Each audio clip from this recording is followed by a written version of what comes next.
지난달 민주항쟁 계승 비상시국대 발언에서 처음으로 윤 대통령 일가의 양평 땅 고속도로 종점 변경 등 비리 의혹을 강하게 주장했던 사람이 있었습니다.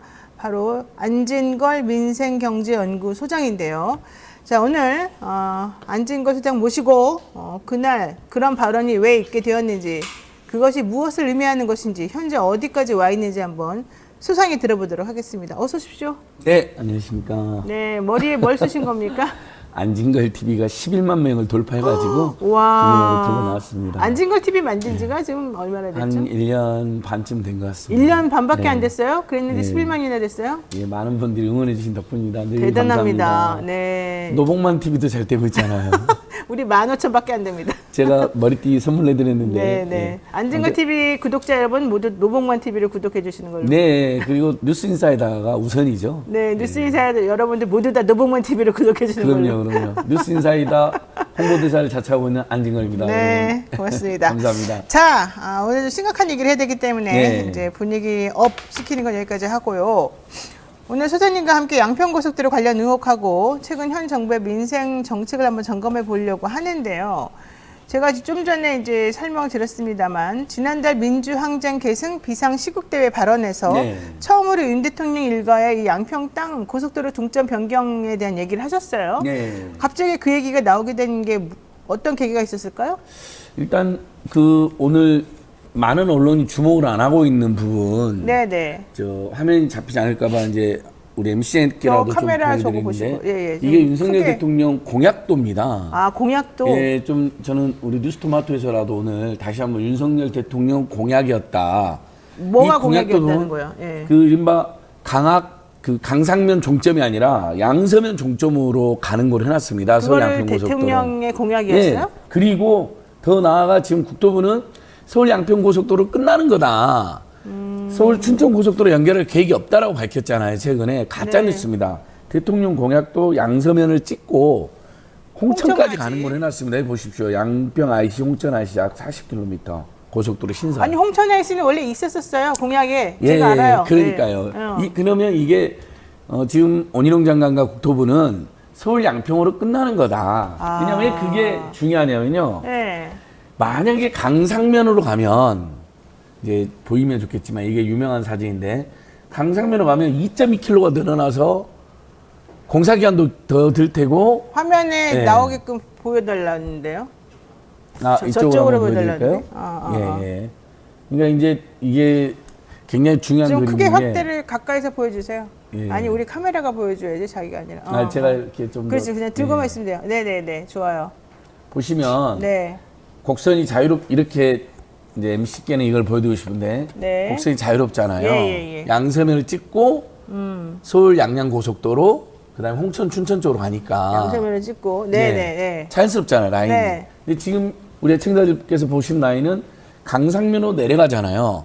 내려가는 게 벌써 2.2km가 더 듭니다. 그럼 2.2km 더 들고 처음에 국토부가 밝힌 안에 하면 터널과 교량이 20개 정도가 더 늘어납니다. 저걸 만들어내는데. 네, 그게 어떻게 경제성이 있고 환경성이 있겠습니까? 그러니까 저 얘기를 갑자기 알게 된 게 제보를 받아서 이렇게 네, 된 거죠. 예. 그래서 그 당시에 집회를 하시면서 이제 그 얘기를 꺼내신 거예요, 처음에. 제일 먼저 5월 달에, 5월 네. 중순에 양평군청 전 공무원, 그리고 당연히 이 대통령 공약대로 양서면에 고속도로가 생길 거라고 이미 발표가 됐었고, 문재인 정부에서 2021년 4월에 예비 타당성 조사 통과되면서 네. 그 예타 통과도 2년 25억이라는 용역 비용을 들여서 KDI라는 우리나라 최고의 전문기관이 2년 동안 각고의 노력으로 겨우 통과된 겁니다. 예타를 2년 동안 해서. 예, 그것도 겨우 통과된 거예요. 그것도 양평 군수가 엄청 노력해가지고 그때 했던 양평 거예요. 국민 모두가 노력했는데 그 당시에, 예. 비용 대비 편익은 일이 안 됩니다. 이른바 BC가. 그러면 탈락해야 되는데 그 비용으로만 모든 걸 판단할 수 없잖아요. 네, 그렇죠. 국토 균형 발전 또는 소외된 지역에 대한 배려 또 사경제적 약자들에 대한 어떤 옹호 뭐 여러 가지 관점으로 AHP라는 기법이 도입이 된 겁니다. 아, 네. 종합 정책 평가를 해서 그 0.5를 넘으면 통과되는 건데 이 서울 양평 고속도로 0.5를 겨우 넘어섰는데 그 이유가 바로 여기 있는 겁니다. 네. 양서면 그러니까 두물머리와 육봉국도와 양서면 일대의 대규모 정체 정말 저도 지난번 양평군청 갔다 오면서 한 2시간 당했는데요. 너무 힘들어요. 예, 이거 그다음에 그것만으로도 통과 안 될 수도 있었어요. 네. 근데 서울 양양고속도로의 정체도 해소하고 결국 서울, 경기, 강원도민 모두가 행복한 도로교통 접근성 네. 이 부분이 예비타당성 조사 보고서에 딱 나옵니다. 네네네. 그리고 대통령은 또 그렇게 되어 있습니다. 그래서 오늘 뉴스토마토에서 제가 이 부분을 대통령 공약이었다. 그리고 원희룡 장관과 국토부가 서울 양평으로 끝나는 거다. 서울 춘천 고속도로 연결할 계획은 없었다라는 건 거짓말이라는 거예요. 여기 대통령 공약집에 이렇게 엄연히 실려 있고 예비 타당성 조사 보고서에도 서울 춘천 고속도로에 서울 양양고속도로 정체를 해소함이라고 써져 있습니다. 그러니까 6월 민주항쟁 계승 비상시국대 무대에 올라서 윤석열 대통령 일가의 양평 땅 고속도로 종점 변경 등 비리 의혹을 강하게 주장을 했는데 네. 당시에 제36주년 이 비상시국대 무대에 올라서 작년 7월 민주당 양평군수 임기가 끝나자 국민의힘 후보가 양평군수가 되자 갑자기 최은순과 김건희의 땅이 다량으로 있는 양평 병산리로 고속도로 종점이 변경됐습니다. 이렇게 말씀을 하시면서 맞습니다. 예. 그 과정에서 어떤 비리가 있었는지 확인을 하고 좀 상황을 좀 봐야 되겠습니다라고 얘기를 했다는 거예요. 네. 그러면서 그 이후의 상황을 지켜보니 원희룡 장관이 갑자기 상황을 백지화시키면서 투쟁을 선언했다가 이번에 다시 이제 본인이 변명 비슷하게 내용을 올리면서 사실과 다른 얘기들을 자꾸 팩트라고 그러면서 올리니까 안 소장이 이거 아니다. 지금 그게 좀 말이 안 된다는 걸 설명하는 거죠. 예. 그러니까 양평 국민들이 제보가 계속 온 거죠. 아. 갑자기 올해 5월 달에 종점이 강상면으로 바뀌었다. 양평 군도 몰랐고 국민 공무원도 몰랐고 국민 누구도 몰랐다. 어떻게 그래요? 이럴 수가 있느냐 하고 국민들에게 제보가 오고 전직 공무원 제보가 비슷한 식이 온 겁니다. 5월 중순에. 공무원들한테도 막 와요. 그만두신 공무원들 입장에서 네, 얼마나 네. 황당했습니다. 본인들이 직접 이 예비 타당성 조사 통과로 해서 양평군이 공식 노력한 게 2008년부터고 민원이 발생한 건 20년 전부터 발생한 거거든요. 그렇죠. 근데 갑자기 어떻게 변경돼? 알고 봤더니 그쪽에 윤석열, 김건희 일가 땅. 사실은 대통령 부부 땅이라고 했는데 자꾸 차가 땅이라고 그럽니다. 왜냐하면 윤석열 대통령의 재산 목록 올해, 작년, 후보 시절, 검찰총장 시절에도 그 11필지는 그대로 들어있습니다. 그러니까 그것은 부부 땅인 거잖아요. 그럼 대통령에게도 혜택이 많이 돌아가는 그럼요. 거군요. 재산의 대부분이 김건희 여사 명의로 돼 있는 거지. 우리가 누구 집, 누구 땅 할 때 그 부부 집 그러지 남편 집, 아내 집 안 그러잖아요. 당연히 집도 그런 것처럼 땅도 부부 땅인 거죠. 그러니까 윤석열 대통령 재산 목록에 배우자 명의 목록 재산이라면 들어가 있었던 겁니다. 그래서 올해 6월 29일 김두관 의원이 질의할 때까지 거기에 윤석열 부부 땅이 있었다는 걸 몰랐다는 원희룡 국토부, 그다음에 대통령실, 그다음에 김성교 전 의원 이분들의 해명이 모두 거짓말입니다. 왜냐하면 네. 그것은 작년에 국정감사 한준호 의원이 따져가지고 화제가 됐는데 언론 보도 많이 나왔고 그걸 예를 안 들어도 올해 3월 대통령 재산 목록 고위공직자는 여러분 재산 신고가 됐잖아요. 작년 당선되자마자 재산 신고가 8월 달에 재산 목록, 작년 2월에 대통령 후보 시절에 재산 목록 다 강상면 병산이 땅이 전부 다 들어있고요. 그럼 대통령이 신고한 공직자 재산 목록에 이번에 지금 문제가 되는 네. 그 혜택 받을 그 땅 목이 다 들어있어요? 12필지가 정확히 강상면 병산이 주소지가 전부 다 들어있습니다. 그러니까 그걸 몰랐다는 건 있을 수가 없는 일. 그리고 재산 목록을 신고하면 노 변호사님도 기억하시지만 언론에서 보도가 엄청 하잖아요. 그래요. 청와대에서 보니까 대통령 부부는 재산이 얼마이고 수석 중에 누가 재산이 제일 많고 어떤 수석은 빚이 많다. 그런 거 있잖아요. 옛날에 박원순 전 시장이 화제가 됐던 게 빚이 6억이라고 맨날 신고되는 거예요. 적극 재산이 없고 그러면 네, 항상 빚밖에 언론 보도에 없었어요. 누가 빚쟁이고 누가 제일 부자다고 나오고 특히 대통령 부부 재산은 전 국민적 관심사입니다. 왜냐하면 대통령이 너무 부자면 위화감이 들 수도 있고 좀 재산이 조금이면 그래도 서민하고 비슷하구나 이렇게 넘어가는 평가를 하는 거잖아요. 네. 보도가 안 된 적이 없습니다. 수백 건의 보도가 쏟아집니다. 그리고 대선 전에 이재명 후보가 대장동 그 스캔들로 시달릴 때 윤석열 후보는 지금 엊그제 구속된 장모 공흥지구 비리, 네. 그 개발 비리, 그다음에 강산면 병산의 투기 의혹이 동시에 시달렸습니다. 그걸 어떻게 모를 수가 있습니까? 그래서 제가 처음에 이 문제를 제기하고 뭐 서울의 소리나 오마이뉴스에서도 보도하고 집회에서 발언하고 네. 민생경제연구소 안진걸 TV에서 할 때는 이런 사실이 있다. 비리라고는 말을 못 하겠다. 또 우리가 추적을 해볼 때가 그랬는데 저는 지금 비리라고 확신을 가지는 게 어떻게 대통령실 관계자까지 지금 국토부 2차관까지 나서서 대통령실도 6월 29일 전에 몰랐다는 거짓말을 했어요. 네. 대통령실이 모를 수가 있습니까? 작년에 그래서 딱 우리가 발견했습니다. 작년에 한준호 의원이 강상면 병산리 땅에 특혜가 있었다. 형질 변경에 대해서 개발 비리 의혹이 있다라고 하니까 대통령실 브리핑 자료로 작년 10월 6일 날 공식적으로 양평군 강산면 병산리 땅은 조상한테 물려받은 땅이지 민주당이 지적하는 것 같은 비리가 없다라고 병산리 땅을 못 박아서 브리핑을 냅니다. 지금도 용산 대통령실 홈페이지에 10월 6일 브리핑 자료에 들어가면 올라가 있습니다. 거기가 되게 사실은 그 맹지여가지고 예. 엄청 가치가 없는 땅인데 이게 형질 변경을 통해 가지고 엄청 거듭나고 있다. 예, 그걸 한준호 의원이 이제 지적을 한 거고, 그러니까 대통령실 발끈해서 네. 무슨 소리냐? 거기는 조상한테 물려받은 땅이니까 개발을 할 수가 없다. 어쨌든 물려받았거나 말았거나 어쨌든 예, 그러니까 가치가 그 땅이 대통령 부부 땅이라는 걸 명확히 인식하고 있고 한 줄 더 나가면 이렇게 나옵니다.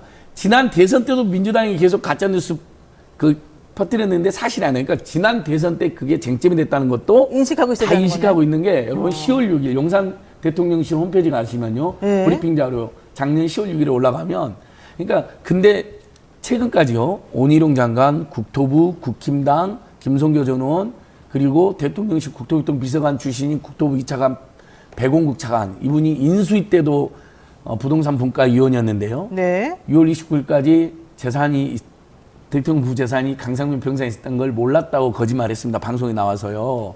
그 이유가 왜 그러겠습니까? 네. 아, 그 전에 알았는데 추진했다 그러면 비리 의혹이 너무 짙어지잖아요. 그러니까 몰랐는데 우연히 있었다라고 말을 맞춘 겁니다. 아니 그러면 이렇게 변명할 수도 있잖아요. 뭐 그 땅 당연히 알았고 그 개발 계획 그러니까 고속도로 종점 변경되는 것도 알았는데 나는 거기에 관여하지 않았다. 그냥 우연히 이렇게 뭐가 맞은 거지. 내가 뭐 영향을 미쳤냐. 이렇게 할 수 있는 거 아닙니까? 처음부터 그랬으면 네. 이야기 되는데 지금 일관되게 아직까지도 온영 장관은 심지어는 내 정책 생명을 장관이 그랬다면서 내가 6월 29일 전에 대통령 부부 땅이 거기 있는 걸 몰랐다고 강조했잖아요. 네. 근데 그분이 대선 때 대장동 이슈 담당이었어요. 대장동 이슈 담당이면 상대 후보가 대장동은 오히려 당군 조선 이래로 5,503억이라는 공익한수를 한 공익 최대로 잘한 거다라고 네, 네. 맞받아치면서 올해 이재명 후보라든지 당시 범진보 개혁 세력이 뭘 지적했습니까? 오히려 양평의 강상면의 투기가 문제다. 네. 공공지구 개발비리 문제라고 언론 보도가 수백 개가 남아 있습니다. 근데 온희룡 후보가 온희룡이 몰랐다는 것도 없고, 대통령 후보나 대통령 된 다음에 재산 신고 목록은 초미의 관심사여가지고요. 그게 국민들에게도 재산 목록은 공개가 되잖아요. 근데 몰랐다는 걸. 그러니까 거짓말이죠. 대통령실이나 이런 데서는 뭐 몰랐을 수도 있지만 정말 몰랐는지 알았는지 영향력을 행사했는지는 조사해보면 아니까 네. 만약에 그런 변명이 맞으려면 조사를 해보면 된다. 예, 이런 국정조사도 얘기겠군요. 하고 특검도 하면 되는데 네네. 올해 작년 10월 6일 대통령실 브리핑 자료에 정확하게 강상면 병산리가 2번 언급된다. 그리고 올해 3월 대통령 재산 목록 자료, 작년 대통령 재산 목록 자료, 후보실 재산 목록 자료에 강상면 병산이 12필지가 있다. 네. 그리고 그게 조상묘고 선산이라서 개발이 안 된다는 것도 이번에 거짓말로 밝혀졌습니다. 왜냐하면 일요신문 취재팀하고 서울의 소리 취재팀이 찾아가 보니까 저도 2번 갔는데 사실은 선산이나 조상묘 흔적이 없어서 의혹을 제기했거든요. 옮긴 거 아니냐. 실제로 문제가 된 12필지에서 200m쯤 더 산속으로 들어가야 조상묘하고 선산이 있는 거예요. 그러니까 다른 필지라는 걸 확인했습니다. 그래요? 2,000평 정도 따로 있습니다. 이건 항공사진까지 다 제가 찍어서 확인이 됐고요. 그 주소는 강상면 병산리 산 147번지입니다. 지금 대통령 재산 목록에 있는 12필지하고 다른 주소입니다. 그 다음에 12필지만 선산으로 물려받은 거 맞고요. 최근에 KBS와 JTBC 보도에 확인된 것처럼 실제 소유하고 있는 땅은 29필지나 됩니다. 그래요? 12,000평. 이것도 팩트체크입니다. 제가 우리 노영희 변호사님이나 우리 뉴스인사이다 애청자 앞에서 처음으로 팩트가 보도하는 아닌 걸 걸? 이야기할 네. 수가 없잖아요. 네. 근데 이미 언론 보도도 있었고 29필지인데 최근에 KBS 보도 하나 더 있었습니다. 공공지구에 아파트 한 채와 상가 6채가 따로 있습니다. 가족회사 대통령 예. 처갓집에 예, ESIND. 근데 그 ESIND는 최은순 씨와 김건희 여사가 주도한 회사거든요. 네. 그러니까 대통령 일가의 재산이라고 못 박아서 말할 수 있습니다. 그리고 강상면 병산이 바로 밑에 교평리라는 곳이 있는데 거기에는 또 두 필지에 한 2,000평 가까운 차명보유옥 땅이 있습니다. 그러니까 실제로 대통령 부부 재산은 제가 오늘 뉴스인사이다에 오기 위해서 단독으로 제가 지금 감정평가사님들하고 조사를 하고 있거든요. 지금 양평 일대에만 확인된 것만 네. 이 땅과 토지 건물들 100억대에 달합니다. 와. 네, 이거 곧 있으면 제가 발표할 예정인데 오늘 이제 사전으로 최종 확정된 건 아닌데 최소 100억 안팎에 달한다. 현재 수준에서도. 와. 근데 만약에 JCT가 이제 뚫리잖아요. 그러면 그 부분에 29필지가 있다 그랬잖아요. 차명보유역 2필지 빼고 그다음에 200m 선산 네. 땅까지도 개발지로 포함될 수도 있잖아요. 최소 5배에서 10배 정도 뛴다는 게 부동산 전문가들의 분석입니다. 엄청난 야, 일인 거죠. 엄청나군요. 근데 여기서 또 거짓말. 어저께도 국토부 국토위 김정재 국민의힘 간사께서 나오셔가지고 거기는 JCT라서 땅값이 절대 안 오른다고 뭐 발표를 지나가기만 하고 했어요. 어쨌지만 예, 이랬잖아요. 근데 JCT여도 땅값이 상승하는 요인이 될 수가 있잖아요. 어쨌든 고속도로 2개의 고속도로가 만나는 게 JCT잖아요. 네. 근데 정말 이 국민의힘 분들이 너무 쉽게 원희룡 장관 거짓말하는 게 그 JCT 바로 500m 밑에 남양평 IC가 있다니까 인터체인지가. IC가. 그래서 제가 2번 답사해봤잖아요. 김건희 여사, 윤석열 대통령 일가 땅이 있는 데에서 그 남양평 IC가 2분 정도면 가요. 그리고 JCT로 갈아타면 1분 정도 걸려요. 그래요? 아무리 오래 걸려도 3, 4분이나 4, 5분이면요. 네. 서울 강동, 송파, 강남권으로 20분이면 가게 됩니다.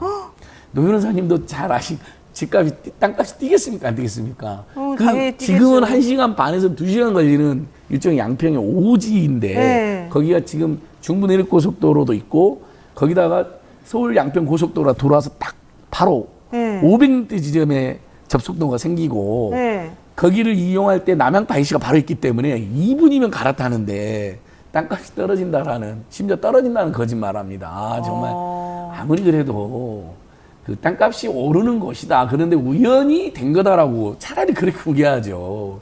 근데 땅값이 떨어진다는 거짓말 아직도 땅값이 떨어지거나 안 오른다는 거짓말 아직도 하시더라고요. 지금 원희룡 장관이 국토부에 올려놓은 자료 같은 거를 보거나 원희룡 장관 쪽에서 얘기하는 내용을 보게 되면 결론적으로는 계속 강상면 안을 고수할 것처럼 지금 보이는데 네, 이게 제일 심각합니다. 예, 결론적으로는 김대훈님 말하는 것처럼 국토부가 선택적으로 정보를 공개한 것 같고 강상면을 자꾸 무리하게 짜맞추다 보니까 검토안들이 뒤죽박죽 앞뒤가 안 맞는 너무 것처럼 정확하게 보인다. 지적이시네요. 그러니까 이런 얘기도 제가 하시고. 약간만 그 부분을 브리핑해드리면 네. 모든 자료를 공개했다는데 사실은 용역회사가 인수위 이후에 용역을 착수했거든요. 근데 모든 권력은 인수위가 가장 셉니다. 작년 3월 18일 날 출범했잖아요. 그리고 용역이 착수한 게 3월 29일입니다. 10일 후입니다. 그 10일이면 인수위가 가장 강력한 힘을 발휘할 때고 그때 원희룡 장관은 인수위 기획본부장인가 기획했고요. 네. 그다음에 백원국 지금 국토비차관이 인수위 부동산 분과위원이었습니다. 굉장히 의심이 들죠. 네. 그리고 3월 10일 용역 착수해서 KDI가 2년 동안 모든 전문가를 동원해서 양서면안이 좋다고 판단했는데 오히려 시작점은 검토하라 그랬어요. 종점은 검토 기한이 없고요. 네. 근데 시작점은 묵살하고 종점만 지금 갑자기 급변경한 건데 네. 그 과정에서 용역회사하고 CBS 보도에 하면 확인된 건데요. 16번 회의를 했다는 겁니다. 네. 그럼 16번 그 회의한 거, 회의록. 그 다음에 용역회사하고 국토부가 왜 처음에 최초로 5월 19일 날 강상면안이 나왔다는데 작년. 네. 그때 어떤 과정을 거쳐서 어떤 회의를 거쳐서 당시에 검토한 자료가 무엇이어서 KDI가 우리나라 최고의 권위 있는 연구관이 2년 동안 연구를 해서 겨우 통과한 양서면 아닌 강서면이 됐는지 그 과정에 대한 자료는 하나도 없는 겁니다.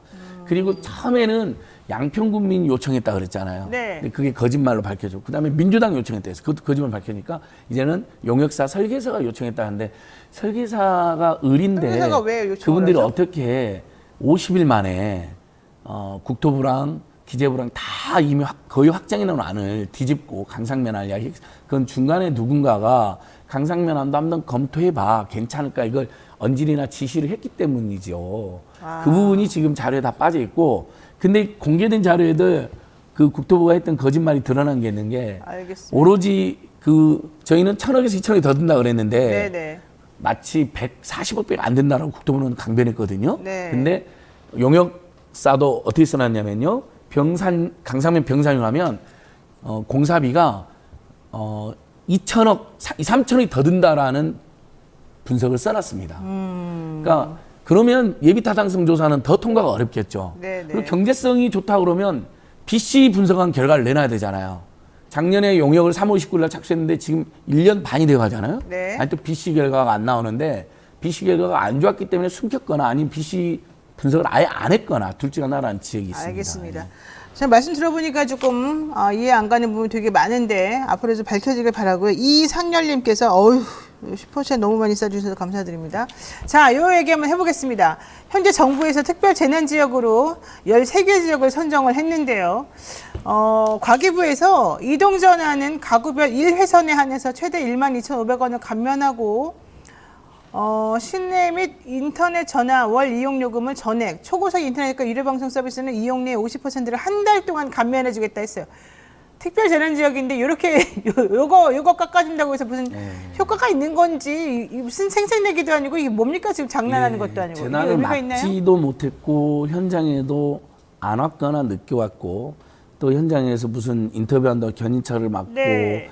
우리가 간다고 달라진 게 있냐라는 말로 온 국민의 마음을 핥혔는데 이 대책도 너무 어이가 없는 그러니까 거죠. 무슨 정말 우리나라 우리 국민들이 고물가, 고유가, 고환율, 고금리, 고부채 이 5개 압도적인 고통이 시달리고 있는데 정부가 낸 대책이라고는 딱 하나 라면 값을 50원이나 했다는 겁니다. 그것도 일부 라면만. 그래서 제가 한 달에 라면을 얼마나 먹나 계산해 보니까 한 많이 먹을 때는 10개도 먹더라고요. 네. 더 먹는 분도 있겠지만 10개 먹으면 500원입니다. 500원.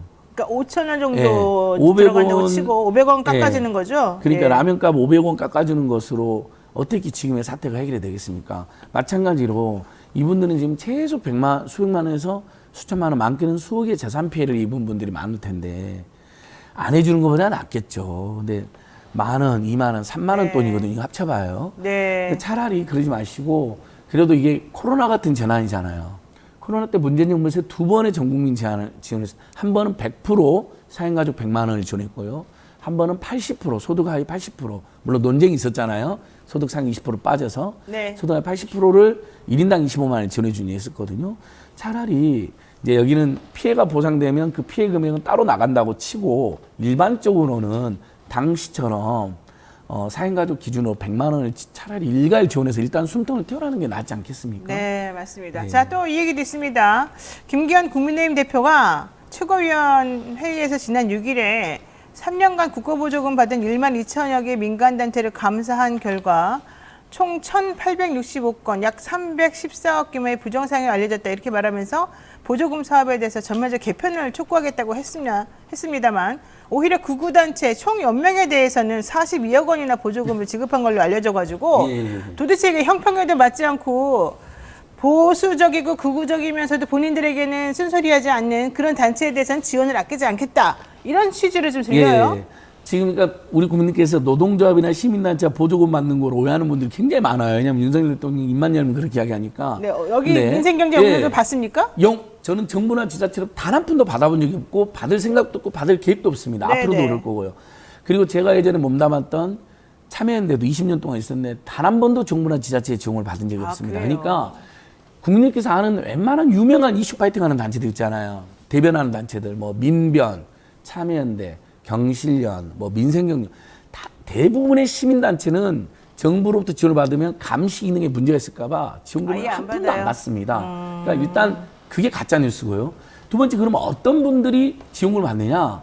대부분 장애인 복지단체, 그럼 청소년 받아야죠. 그런데 단체, 받아야죠. 그다음에 예. 지역 복지단체, 노인 지원단체들은 정부나 지자체 해야 될 일인데 본인들이 잘 못하니까 예를 들면 한 1년에 1,000만 원 정도 주면서 노인 뭐 복지를 챙겨라 해갖고 정부나 지자체를 대행하는 단체들이 공익단체들이 받는 겁니다.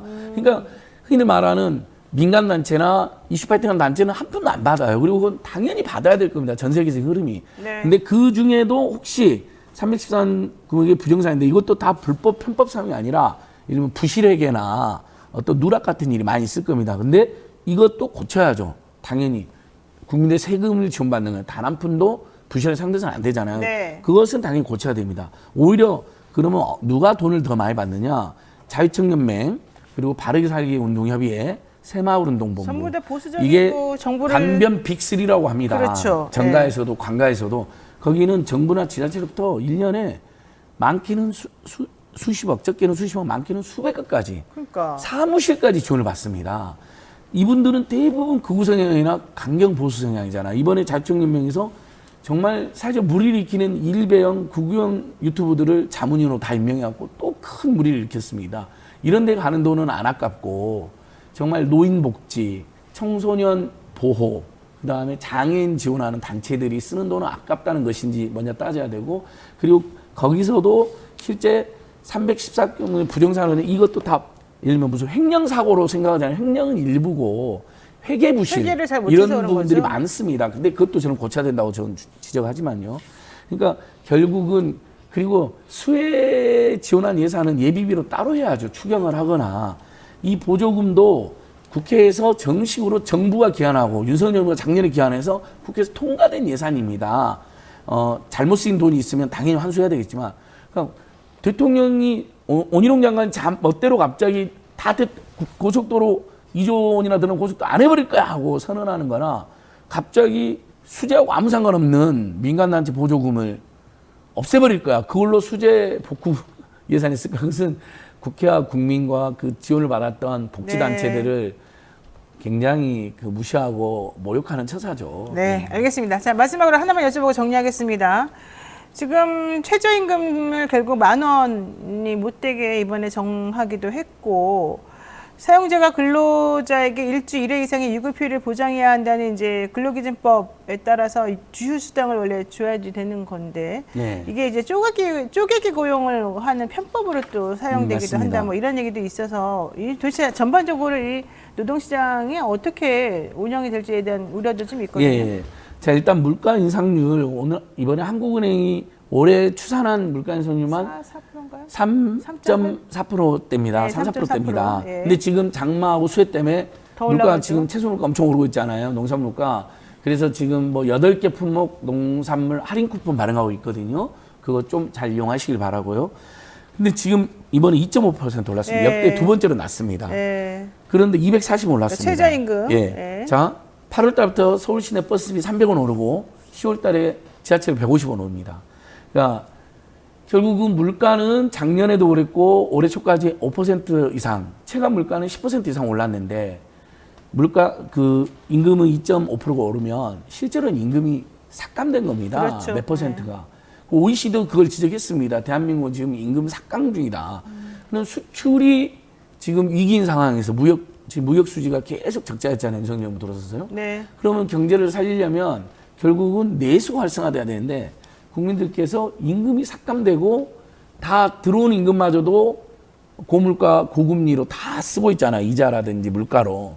쓸 그러면 돈이 없어요. 쓸 돈이 없기 때문에 소비가 더 위축되게 됩니다. 그러면 수출의 위기에 내수익까지 이중의 위기가 되니까 대한민국 경제 성장률이 더 떨어집니다. 그래서 올해 지금 성장률 계속 떨어져서 지금 1.3%, 심지어 1%도 안 될 수도 있다는 이야기가 나옵니다.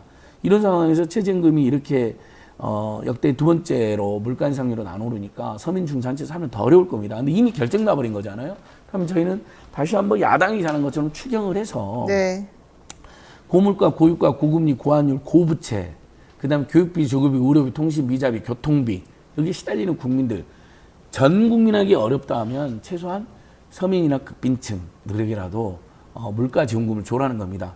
현재 국민 300만 명이 통계가 나왔는데요. 수입의 70%에서 100%를 빚 갚는 데 쓴다고 나와 있습니다. 그러니까 돈 벌어서 175만 명은 돈 벌어서 100%를 빚 갚는 데 쓴답니다.